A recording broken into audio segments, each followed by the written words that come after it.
मोहम्मद अली मिर्जा की चहलम में एकेडमी के बाहर फायरिंग हुई है। उनके पाँव के अंदर गोली लगी है और पिस्टल से तो ब्रस्ट मुश्किल है। अस्सलाम वालेकुम, मैं हूं सैयद ज़िशान अजीज़। इंजीनियर मोहम्मद अली मिर्जा की जहलम में एकेडमी के बाहर फायरिंग हुई है और ये फायरिंग इंजीनियर मोहम्मद अली मिर्जा साहब की एकेडमी के ऊपर की गई है। अब ये जो फायरिंग है, मेरी उनके जो अबरार साहब हैं, मेरी उनसे बात हुई और मैंने उनसे तफसीलात ली तो उन्होंने मुझे ये बताया कि 10 बज के लगभग कुछ 40 मिनट के ऊपर एक लड़का जो है वो आता है जिसकी उम्र 18, 20, 21 साल के दरमियान में है। वो यंग एज है उस लड़के की, और वो लड़का आता है और एकेडमी के बिल्कुल सामने उनके एक जो है वो रोड के दूसरी तरफ ग्रीन बेल्ट है और वहाँ पर एक पुरानी कोठी भी है और उसकी चार दीवारी वहाँ पर है। मैं खुद भी उस एकेडमी के बाहर गया हुआ हूँ तो वो दीवार सी है एक।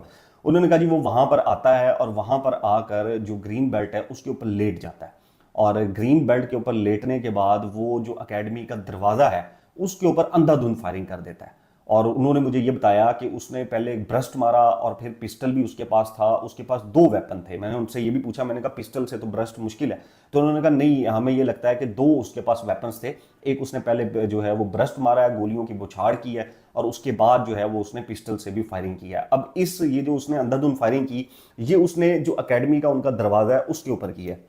और इसमें एक जो पुलिस वाले भाई हैं उनके पाँव के अंदर गोली लगी है और वो बड़े शदीद जख्मी है और उनकी पाँव की जो हड्डी है वो भी उसके अंदर मुतासिर हुई है। अब ये जो इंजीनियर मोहम्मद अली मिर्जा साहब की एकेडमी है, इसका जो दरवाज़ा है उसके बाहर इतवार वाले दिन हमेशा सिक्योरिटी मौजूद होती है, पुलिस की जो नफरी है वहाँ पर मौजूद होती है वहाँ पर। और अब जो है वो अबरार साहब जो है वो बता रहे थे कि छत के ऊपर भी जो हमारी जो है वो सिक्योरिटी नफरी हमारी मौजूद होती है इंजीनियर साहब को प्रोटेक्ट करने के लिए। अब इससे पहले भी इंजीनियर जो मोहम्मद अली मिर्जा साहब हैं, इनके ऊपर काफ़ी दफ़ा हमले हो चुके हैं। फरवरी के अंदर अभी ये चंद माह पहले उनके ऊपर एक हमला होता है जिसमें एक कोई शख्स आता है, उनसे तस्वीर बनवाने की जो है वो कोशिश करता है और फिर उनके ऊपर हमला आवर हो जाता है वो। और वो भी काफ़ी खबरें चली थी, उसमें भी इंजीनियर साहब को अल्लाह ताला ने बहिफाजत बचा लिया था। फिर 2021 के अंदर भी इंजीनियर साहब के ऊपर हमला हो चुका है। अब इंजीनियर साहब के ऊपर मल्टीपल अटैक्स हो चुके हैं और ये उनकी जान को मल्टीपल टाइम जो है वो खतरा हो चुका है।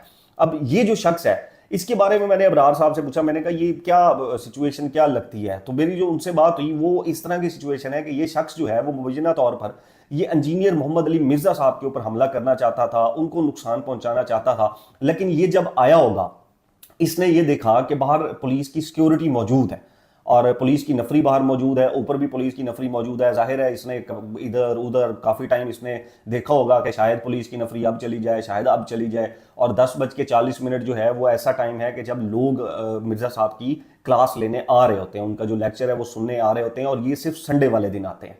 बाकी जो दिन है वो एकेडमी बंद रहती है।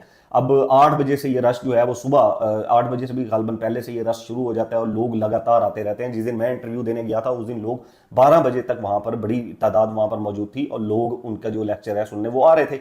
अब हो सकता है कि वो जो लड़का है उसने इंतज़ार किया हो कि शायद ये नफरी चली जाए, शायद ये पुलिस वाले कहीं आगे पीछे हो जाएं तो मुझे रास्ता मिल जाए अंदर घुसने का और मैं दरवाजे से एंटर होकर ऊपर पहुंच जाऊं। लेकिन ऐसा हुआ नहीं। पुलिस की वहां पर सिक्योरिटी काफ़ी सख्त थी, वो पुलिस वाले इधर उधर नहीं हुए। अगर खुदा ना खास्ता वो पुलिस वाले इधर उधर हो जाते तो फिर ये जो हमला आवर है ये फिर सीधा ऊपर पहुंच जाता और कोई जो है वो जानी नुकसान हो जाता, इंजीनियर साहब तक ये ना भी पहुंच पाता। तो फिर जाहिर सी बात है जिस तरह इसने बाहर दरवाजे के ऊपर अंधाधुंध फायरिंग की है, ये अंदर भी अंधाधुंध फायरिंग करता है और अंदर बहुत लोग मौजूद होते हैं और वो एक जमे गफीर होता है। अंदर जो उनका एक हॉल है ना वो लोगों से भरा हुआ होता है, वहां पर बैठने की भी जगह नहीं होती। तो वहां पर भी ये शख्स वहां पर अगर ये पहुंच जाता तो ये बड़ा इसने जो है वो नुकसान कर देना था। बहरहाल इंजीनियर साहब के बारे में मेरी जो बात हुई उनसे, उन्होंने बताया कि वो बखैरियत हैं और वो ठीक हैं और अल्लाह ताला इंजीनियर साहब को जो है वो ठीक रखे। लेकिन ये अब हमारी जो सोसाइटी है उसके अंदर शिद्दत पसंदी बहुत बढ़ती जा रही है। अभी उससे चंद दिन पहले भी एक कातलाना हमला हुआ आलम के ऊपर